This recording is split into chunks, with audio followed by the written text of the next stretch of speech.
K R ನಗರ kidnap ಕೇಸ್ಗೆ ಸಂಬಂಧಪಟ್ಟಂತೆ notice ನೀಡದೇ ಇದ್ರೂ ಕೂಡ ಭವಾನಿ ಅವರಿಗೆ ಬಂಧನ ಭೀತಿ ಕಾಡ್ತಾ ಇದೆ. ಸೊ ಹಾಗಾಗಿ ಅವರು ಈಗಾಗಲೇ ಜಾಮೀನು ಅರ್ಜಿಯನ್ನ ಸಲ್ಲಿಕೆ ಮಾಡಿದ್ದಾರೆ. ಆ ಜಾಮೀನು ಅರ್ಜಿಯ ವಿಚಾರಣೆ ಈಗ ಆಗ್ತಾ ಇದೆ.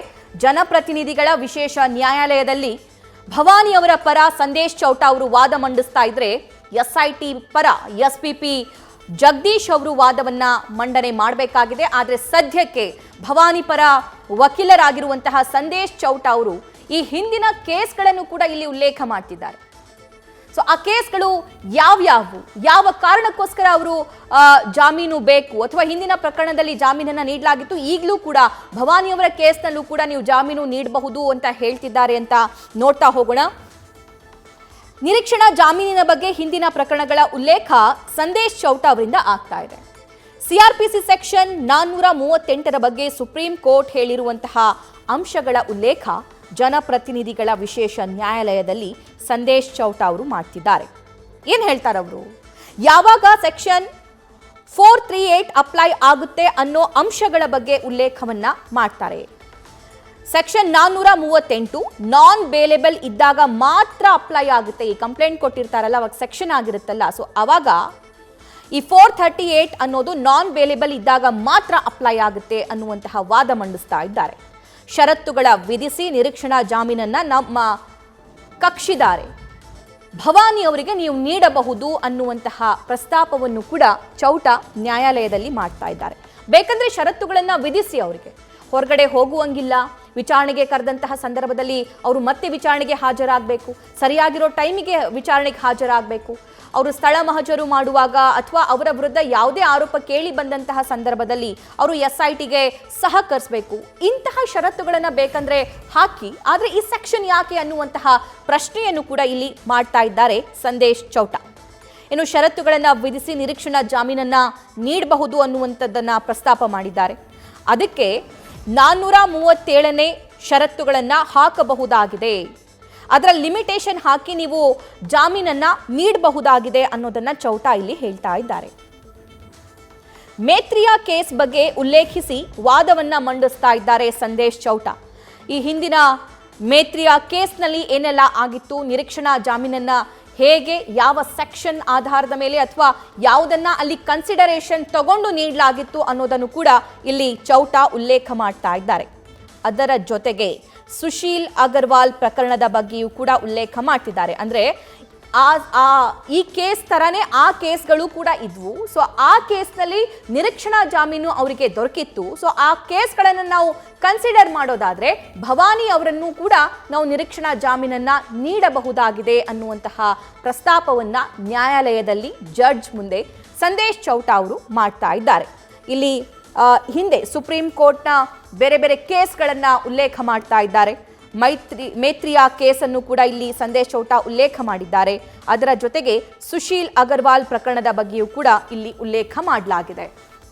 ಒಂದು ಕಡೆ ಶುಕ್ರವಾರ ಬೆಳಗ್ಗೆ 10 ಗಂಟೆಗೆ ಪ್ರಜ್ವಲ್ ರೇವಣ್ಣ ಎಸ್ಐಟಿ ಮುಂದೆ ಹಾಜರಾಗ್ತೀನಿ ಅನ್ನುವಂತಹ ವಿಡಿಯೋ, ಮತ್ತೊಂದು ಕಡೆ ಈಗ ಆಲ್ರೆಡಿ ಅವರ ತಂದೆ ಎಚ್ ಡಿ ರೇವಣ್ಣ ಅವರು ಜಾಮೀನಿನ ಮೇಲೆ ಹೊರಗಡೆ ಇದ್ದಾರೆ. ಈ ಪ್ರಕರಣಕ್ಕೆ ಸಂಬಂಧಪಟ್ಟಂತೆ ಅಂದ್ರೆ ಕೆಆರ್ ನಗರ ಪ್ರಕರಣಕ್ಕೆ ಸಂಬಂಧಪಟ್ಟಂತೆ ಭವಾನಿ ಅವರನ್ನ ಯಾವಾಗ ಬೇಕಾದ್ರೂ ಅರೆಸ್ಟ್ ಮಾಡಬಹುದು ಅನ್ನುವಂತಹ ಬಂಧನ ಭೀತಿ ಅವರಿಗೆ ಕಾಡ್ತಾ ಇದೆ.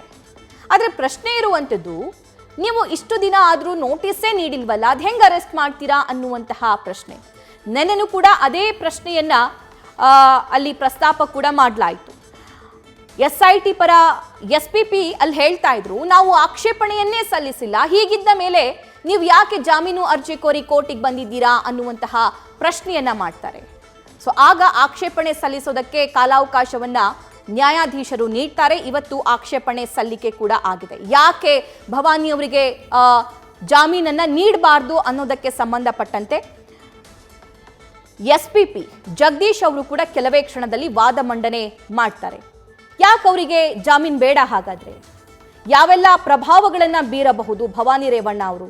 ಸಾಕ್ಷಿಗಳ ಮೇಲಾಗಿರಬಹುದು, ಸಂತ್ರಸ್ತೆಯರ ಮೇಲಾಗಿರಬಹುದು, ಈಗ ಆಲ್ರೆಡಿ ಕೇಳಿ ಬರ್ತಾ ಇರುವಂತಹ ದೂರುಗಳ ಮೇಲಾಗಿರಬಹುದು, ಇವರು ಹೇಗೆ ಪ್ರಭಾವ ಬೀರಬಹುದು ಅನ್ನೋದನ್ನ ಎಸ್ಪಿಪಿ ಜಗದೀಶ್ ಅವರು ಕೂಡ ಕೆಲವೇ ಕ್ಷಣದಲ್ಲಿ ಪ್ರಸ್ತಾಪ ಮಾಡ್ತಾರೆ. ಆದರೆ ಸದ್ಯಕ್ಕೆ ಭವಾನಿ ಪರ ವಕೀಲರು ವಾದವನ್ನ ಮಂಡಿಸ್ತಾ ಇದ್ದಾರೆ. ಈ ಬೇರೆ ಬೇರೆ ಕೇಸ್ಗಳ ಬಗ್ಗೆಯೂ ಕೂಡ ಅಲ್ಲಿ ಉಲ್ಲೇಖ ಮಾಡಿದ್ದಾರೆ. ಮೇತ್ರಿಯಾ ಕೇಸ್ನಲ್ಲಿ ಏನೆಲ್ಲ ಆಯಿತು ಅನ್ನೋದನ್ನು ಉಲ್ಲೇಖ ಮಾಡಿದ್ದಾರೆ. ಸುಶೀಲ್ ಅಗರ್ವಾಲ್ ಪ್ರಕರಣದ ಬಗ್ಗೆಯೂ ಕೂಡ ಉಲ್ಲೇಖ ಮಾಡಿದ್ದಾರೆ. ಸುಪ್ರೀಂ ಕೋರ್ಟ್ನಲ್ಲಿ ಆಗಿರುವಂತಹ ಕೇಸ್ಗಳನ್ನು ಉಲ್ಲೇಖ ಮಾಡಿ ನಿರೀಕ್ಷಣಾ ಜಾಮೀನನ್ನು ನೀಡಬೇಕಾಗುತ್ತೆ ಭವಾನಿ ರೇವಣ್ಣನವರಿಗೆ ಅನ್ನೋದನ್ನು ಅಲ್ಲಿ ಪ್ರಸ್ತಾಪ ಮಾಡ್ತಾ ಇದ್ದಾರೆ. ಕೋರ್ಟ್ ಇವತ್ತಿನ ದಿನ ಎಷ್ಟು ಗಂಭೀರವಾಗಿ ಇದನ್ನು ಪರಿಗಣಿಸುತ್ತೆ ಅನ್ನೋದು ಕೂಡ ಸಾಕಷ್ಟು ಇಂಪಾರ್ಟೆಂಟ್ ಆಗುತ್ತೆ. ನಾಳೆ ಒಂದೇ ದಿನ, ನಾಳಿದ್ದು ಅಂದರೆ ಶುಕ್ರವಾರ ಭವಾನಿಯವರ ಪುತ್ರ ಪ್ರಜ್ವಲ್ ರೇವಣ್ಣ SIT ಮುಂದೆ ಹಾಜರಾಗ್ತೀನಿ ಅನ್ನೋ ವಿಡಿಯೋವನ್ನು ದೂರದ ಬೇರೆ ಬೇರೆ ದೇಶದಲ್ಲಿ ನಿಂತ್ಕೊಂಡು ಅವರು ಆ ವಿಡಿಯೋ ಮಾಡಿ ಕಳುಹಿಸಿದ್ದಾರಲ್ಲ, ಸೊ ಆ ವಿಡಿಯೋ ಬಗ್ಗೆ ಮತ್ತು ಅವರು ಯಾವಾಗ ಬರ್ತಾರೆ ಅನ್ನೋದ್ರ ಬಗ್ಗೆ ಸಾಕಷ್ಟು ಕ್ಯೂರಿಯಾಸಿಟಿ ಇದೆ. ಇನ್ನು SIT ಕೂಡ ಅವ್ರು ಬರ್ತಾ ಇದ್ದಂತೆ ಅರೆಸ್ಟ್ ಮಾಡುತ್ತೆ ಅಂತ ಹೇಳಿ ಗೃಹ ಸಚಿವರು ಕೂಡ ಸ್ಟೇಟ್ಮೆಂಟನ್ನು ನೀಡಿದ್ದಾರೆ. ಆದರೆ ಇವತ್ತು ಭವಾನಿಯವರಿಗೆ ಬೇಲ್ ಸಿಗುತ್ತಾ ಅನ್ನೋದು ಕೂಡ ಸಾಕಷ್ಟು ಇಂಪಾರ್ಟೆಂಟ್ ಆಗುತ್ತೆ. ಒಬ್ಬರ ನಂತರ ಮತ್ತೊಬ್ಬರ ವಿಚಾರಣೆ ಈ ಪ್ರಕರಣಕ್ಕೆ ಸಂಬಂಧಪಟ್ಟಂತೆ ಆಗ್ತಾ ಇದೆ. KR ನಗರ ಕಿಡ್ನಾಪ್ ಕೇಸ್ಗೆ ಸಂಬಂಧಪಟ್ಟಂತೆ ಆಲ್ರೆಡಿ ಸತೀಶ್ ಬಾಬಣ್ಣನನ್ನ ಅರೆಸ್ಟ್ ಮಾಡಲಾಯಿತು, ರೇವಣ್ಣನವರನ್ನು ಕೂಡ ಅರೆಸ್ಟ್ ಮಾಡಲಾಯಿತು. ಅದು ಕೂಡ ಮಾಜಿ ಪ್ರಧಾನಿ ದೇವೇಗೌಡರ ಮನೆಯಲ್ಲಿ. ಅವರು SIT ಕಸ್ಟಡಿಗೆ ಒಳಪಟ್ಟರು. ಅದಾದ ನಂತರ ಪರಪ್ಪನ ಅಗ್ರಹಾರದಲ್ಲೂ ಕೂಡ 4-5 ದಿನ ಕಳೆದ್ರು. ನಂತರ ಜಾಮೀನಿನ ಮೇಲೆ ಸದ್ಯಕ್ಕೆ ಹೊರಗಡೆ ಇದ್ದಾರೆ. ಅದೇ ಪರಿಸ್ಥಿತಿ ಭವಾನಿಯವರಿಗೂ ಬರಬಹುದಾ ಅನ್ನುವಂತಹ ಆತಂಕ ಆಲ್ರೆಡಿ ಭವಾನಿಯವರಿಗೆ ಕಾಡ್ತಾ ಇದೆ. ನೋಟಿಸೇ ನೀಡಿಲ್ಲ ಅವರಿಗೆ SIT. ನೋಟಿಸ್ ನೀಡದೇನೂ ಅರೆಸ್ಟ್ ಮಾಡಬಹುದು. ಸೊ ಹಾಗಾಗಿ ಭವಾನಿಯವರು ನನಗೆ ಬಂಧನ ಭೀತಿ ಇದೆ, ನನಗೆ ಜಾಮೀನು ಬೇಕು, ನಿರೀಕ್ಷಣಾ ಜಾಮೀನು ಕೋರಿ ಅರ್ಜಿಯನ್ನು ಸಲ್ಲಿಕೆ ಮಾಡಿದ್ರು. ಅದರ ವಿಚಾರಣೆ ಈಗ ಆಗ್ತಾ ಇದೆ. ವಾದ ಮಂಡಿಸ್ತಾ ಇದ್ದಾರೆ ಭವಾನಿ ಪರವಾಗಿರುವಂತಹ ವಕೀಲ ಸಂದೇಶ್ ಚೌಟ. ಸಂದೇಶ್ ಚೌಟ ಅವರು ಬೇರೆ ಬೇರೆ ಪ್ರಕರಣಗಳನ್ನು ಕೂಡ ಇಲ್ಲಿ ಉಲ್ಲೇಖ ಮಾಡಿದ್ರು. ಭವಾನಿಯವರಿಗೆ ಷರತ್ತುಬದ್ಧ ಜಾಮೀನನ್ನು ನೀವು ನೀಡಬಹುದು ಅನ್ನುವಂತಹ ಉಲ್ಲೇಖ ಕೂಡ ಮಾಡಿದ್ರು. ಇನ್ನು ಜೊತೆಗೆ ಸುಶೀಲ್ ಅಗರ್ವಾಲ್ ಪ್ರಕರಣದ ಬಗ್ಗೆಯೂ ಕೂಡ ಉಲ್ಲೇಖ ಮಾಡಿ ಜಾಮೀನು ನೀಡಬಹುದು ಅನ್ನೋದನ್ನು ಅಲ್ಲಿ ಮನವರಿಕೆ ಮಾಡಿಕೊಡ್ಲಾಗ್ತಾ ಇದೆ.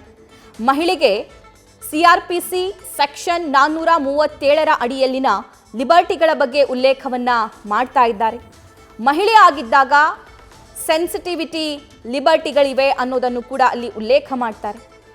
ಮಹಿಳೆಯ ಮೈನರ್ ಇದ್ದಾಗ ಅಂದರೆ ಪ್ರಕರಣಕ್ಕೆ ಸಂಬಂಧಪಟ್ಟಂತೆ ಇವರ ಪಾತ್ರ ಮೈನರ್ ಇದ್ದಂತಹ ಸಂದರ್ಭದಲ್ಲಿ ಅನಾರೋಗ್ಯ ಇದ್ದಾಗ ನಿರೀಕ್ಷಣಾ ಜಾಮೀನನ್ನು ನೀಡಬಹುದಾಗಿದೆ. ಭವಾನಿಯವರಿಗೆ ಮಂಡಿ ನೋವು ಅಂತ ಹೇಳ್ತಿದ್ರು, ಅವರ ಆಪರೇಷನ್ ಕೂಡ ಆಗಿದೆ ಅನ್ನುವಂಥ ಮಾತು ಕೇಳಿ ಬರ್ತಾ ಇತ್ತು, ಅವರ ಆರೋಗ್ಯ ಸರಿ ಇಲ್ಲ ಅನ್ನೋ ಮಾತು ಕೇಳಿ ಬರ್ತಿತ್ತು. ಅದನ್ನೇ ಇಲ್ಲಿ ಚೌಟ ಅವರು ಕೂಡ ಉಲ್ಲೇಖ ಮಾಡ್ತಾ ಇದ್ದಾರೆ. ಪ್ರಕರಣಕ್ಕೆ ಸಂಬಂಧಪಟ್ಟಂತೆ ಮಹಿಳೆಯ ಪಾತ್ರ ಮೈನರ್ ಇದ್ದಂತಹ ಸಂದರ್ಭದಲ್ಲಿ, ಆರೋಗ್ಯದ ಸಮಸ್ಯೆ ಇದ್ದಂತಹ ಸಂದರ್ಭದಲ್ಲಿ ನಿರೀಕ್ಷಣಾ ಜಾಮೀನನ್ನು ನೀಡಬಹುದು ಅನ್ನುವಂಥ ಪ್ರಸ್ತಾಪ ಆಗ್ತಿದೆ. ಇನ್ನು ಪ್ರಕರಣದಲ್ಲಿ ಟ್ರೈಪಾರ್ಟ್ ಟೆಸ್ಟ್ ಬಗ್ಗೆ ಉಲ್ಲೇಖಿಸಿ ವಾದವನ್ನು ಮಂಡಿಸ್ತಾ ಇದ್ದಾರೆ. ಟ್ರೈಪಾರ್ಟ್ ಟೆಸ್ಟ್ ಅಂದರೆ ಬೆದರಿಕೆ ಮತ್ತು ಪ್ರಕರಣಕ್ಕೆ ಸಂಬಂಧಪಟ್ಟಂತೆ ಏನೆಲ್ಲ ಪಾತ್ರ ಇದೆ ಹಾಗೂ ಎಕ್ಸಿಕ್ಯೂಟ್ ಅಂಶಗಳು ಕವರ್ ಆಗಿರಬೇಕು ಅನ್ನೋದನ್ನು ಕೂಡ ಇಲ್ಲಿ ಉಲ್ಲೇಖ ಮಾಡಿದ್ದಾರೆ. ಆದರೆ ಇದರಲ್ಲಿ ಆ ಯಾವ ಅಂಶಗಳೂ ಕೂಡ ಇಲ್ಲ ಅನ್ನೋದನ್ನು ಹೇಳ್ತಿದ್ದಾರೆ. ಬೆದರಿಕೆಯೂ ಕೂಡ ಹಾಕಿಲ್ಲ, ಈ ಸಾಕ್ಷಿ ನಾಶದ ಮೇಲೆ ಪ್ರಭಾವ ಕೂಡ ಬೀರಿಲ್ಲ, ಅವರ ಯಾವ ಪಾತ್ರನೂ ಇಲ್ಲ ಅದರಲ್ಲಿ. ಸೊ ಈ ಬಗ್ಗೆನೂ ಕೂಡ ಚೌಟ ಅವರು ಉಲ್ಲೇಖ ಮಾಡಿದ್ದಾರೆ. ಇದು ಸಂಪೂರ್ಣ ರಾಜಕೀಯ ಪ್ರೇರಿತವಾಗಿದೆ ಅಷ್ಟೇ, ಇದು ಸಂಪೂರ್ಣ ರಾಜಕೀಯ ಪಿತೂರಿ ಅನ್ನುವಂತಹ ಅಂಶವನ್ನು ಕೂಡ ಕೋರ್ಟ್ನಲ್ಲಿ ಪ್ರಸ್ತಾಪಿಸ್ತಾ ಇದ್ದಾರೆ ಸಂದೇಶ್ ಚೌಟ. ಅಷ್ಟೇ ಅಲ್ಲದೆ ಇಲ್ಲಿ ಭವಾನಿ ತಾನೇ ತನಿಖೆಗೆ ಸಹಕರಿಸಲು ಸಿದ್ಧರಿದ್ದಾರೆ. ಈಗಾಗಲೇ SITಗೆ ಪತ್ರ ಕೂಡ ಬರೆದಿದ್ದಾರೆ ಅವರು. ಆ ಅಂಶವನ್ನು ಕೂಡ ಅಲ್ಲಿ ಉಲ್ಲೇಖ ಮಾಡಲಾಗಿದೆ. ಆದರೂ ಇಲ್ಲಿ ಆರೋಪಿ ಮಾಡೋದಕ್ಕೆ ಪ್ರಯತ್ನಿಸಲಾಗ್ತಿದೆ ಅನ್ನುವಂತಹ ಆರೋಪವನ್ನ ಭವಾನಿ ಪರವಾಗಿರುವಂತಹ ಸೀನಿಯರ್ ಕೌನ್ಸಿಲ್ ಸಂದೇಶ್ ಚೌಟ ಅವರು ಮಾಡ್ತಿದ್ದಾರೆ.